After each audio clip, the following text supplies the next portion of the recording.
സ്ത്രീകൾ പറയാൻ മടിക്കുന്നതും എന്നാൽ സ്ത്രീകളെ ഏറ്റവും കൂടുതൽ ബുദ്ധിമുട്ടിക്കുന്നതുമായിട്ടുള്ള ഒരു പ്രധാന പ്രശ്നമാണ് വെള്ളപ്പോക്ക് അഥവാ ല്യൂക്കോറിയ. ഹായ്, ഞാൻ ഡോക്ടർ അനു ജോസ്. ഞാൻ ആയുർവേദ ഗൈനക്കോളജിസ്റ്റായിട്ട് വർക്ക് ചെയ്യുന്നു. സ്ത്രീകൾ പറയാൻ മടിക്കുന്നതും എന്നാൽ സ്ത്രീകളെ ഏറ്റവും കൂടുതൽ ബുദ്ധിമുട്ടിക്കുന്നതുമായിട്ടുള്ള ഒരു പ്രധാന പ്രശ്നമാണ് വെള്ളപ്പോക്ക് അഥവാ ല്യൂക്കോറിയ. ഇതിന് അസ്ഥിയുരുക്കം എന്നൊരു പേരും കൂടിയുണ്ട്. പക്ഷേ ഇത് അസ്ഥിയുമായിട്ട് യാതൊരു വിധത്തിലുള്ള ബന്ധവുമില്ല. നോർമലി ഒരു ഫിസിയോളജിക്കൽ പ്രോസസ്സായിട്ട് വെള്ളപ്പോക്ക് അല്ലെങ്കിൽ ല്യൂക്കോറിയ സ്ത്രീകൾ കാണാറുണ്ട്. അതെങ്ങനെയാണെന്ന് വെച്ചിട്ടുണ്ടെങ്കിൽ നമ്മുടെ ഗർഭാശയം അല്ലെങ്കിൽ യൂട്രസ്, സർവിക്സ് അല്ലെങ്കിൽ വജൈന എന്നിവിടങ്ങളിൽ നിന്നൊക്കെ നോർമലി നമ്മുടെ ശരീരത്തിൽ വെള്ളപ്പോക്ക് ഉണ്ടാകാറുണ്ട്. വെച്ചാൽ അവിടുത്തെ ഗ്രന്ഥികളിൽ നിന്ന് പുറപ്പെടുവിക്കുന്ന ചില സ്രാവങ്ങളാണ് ഈ വെള്ളപ്പോക്കായിട്ട് കാണപ്പെടുന്നത്. ഇതിനെന്താണെന്ന് വെച്ചിട്ടുണ്ടെങ്കിൽ ഇങ്ങനെയുള്ള ഈ തരത്തിലുള്ള വെള്ളപ്പോക്കിന് യാതൊരു വിധത്തിലുള്ള സ്മെല്ലുണ്ടാവില്ല, അല്ലെങ്കിൽ ചൊറിച്ചിലുണ്ടാവില്ല, പിന്നെ വേറെ ഒരു ബുദ്ധിമുട്ടും നമ്മുടെ ശരീരത്തിൽ ഉണ്ടാവുന്നില്ല. ഇത് നോർമലി നമ്മുടെ ശരീരത്തിൽ നടക്കുന്ന ഒരു പ്രോസസ്സാണ്. എന്നാൽ ഇതിൽ നിന്നൊക്കെ വിപരീതമായിട്ട് ഭയങ്കരമായി അസാധാരണമായ സ്മെല്ലോടുകൂടിയോ അല്ലെങ്കിൽ ചൊറിച്ചിലോടുകൂടിയോ സ്ത്രീകൾ വരുന്നതാണ് നമ്മളെപ്പോഴും ശ്രദ്ധിക്കേണ്ടത്.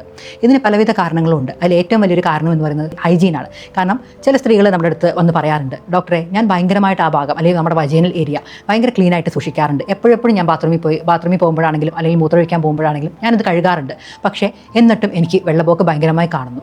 എന്തെന്ന് വെച്ചിട്ടുണ്ടെങ്കിൽ ഈ വെള്ളപ്പോക്ക് ഉണ്ടാകുമ്പോൾ, അതായത് അല്ലെങ്കിൽ വൈറ്റ് ഡിസ്ചാർജ് നമ്മുടെ ബോഡിയിൽ നോർമലി ഉണ്ടാകുന്ന സമയത്ത് ചില ബാക്ടീരിയസ് അവിടെ വളരുന്നുണ്ട്, ലാക്ടോബാസിലസ് പോലുള്ള ബാക്ടീരിയകൾ.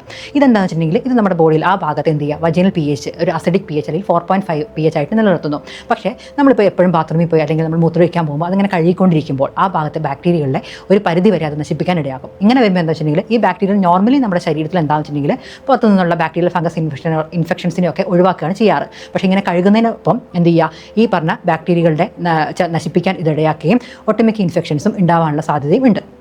പിന്നെ എന്ന് വെച്ചിട്ടുണ്ടെങ്കിൽ എങ്ങനെയൊക്കെയാണ് ഈ വെള്ളപ്പൊക്ക അല്ലെങ്കിൽ വൈറ്റ് ഡിസ്ചാർജ് ബോഡിയിൽ അസാധാരണമായി കാണുന്നത് വെച്ചിട്ടുണ്ടെങ്കിൽ, ഒന്നെങ്കിൽ ഫംഗൽ ഇൻഫെക്ഷൻ കാരണം വരാം, അല്ലെങ്കിൽ ബാക്ടീരിയൽ ഇൻഫെക്ഷൻസ് കാരണം വരാം, അല്ലെങ്കിൽ ചില ഡിസീസ്, നമുക്കിപ്പോൾ ഷുഗറോ അങ്ങനെയുള്ള എന്തെങ്കിലും ബുദ്ധിമുട്ടുകളുണ്ടെങ്കിൽ വരാം. ചില ആൾക്കാർക്കാണെങ്കിൽ നമ്മൾ ഗർഭനിരോധനത്തിനായി ഗുളികകൾ കഴിക്കുമ്പോൾ വരാം, അല്ലെങ്കിൽ കോപ്പർ ടീ പോലുള്ള ഇൻട്രായൂട്രൈൻ ഡിവൈസസിൽ ഇടുമ്പോൾ വരാം. ഇതൊക്കെ നമ്മുടെ ശരീരത്തിൽ ഇങ്ങനെയുള്ള വെള്ളപ്പൊക്കം ഉണ്ടാകാനുള്ള സാധ്യത വരുത്താറുണ്ട്.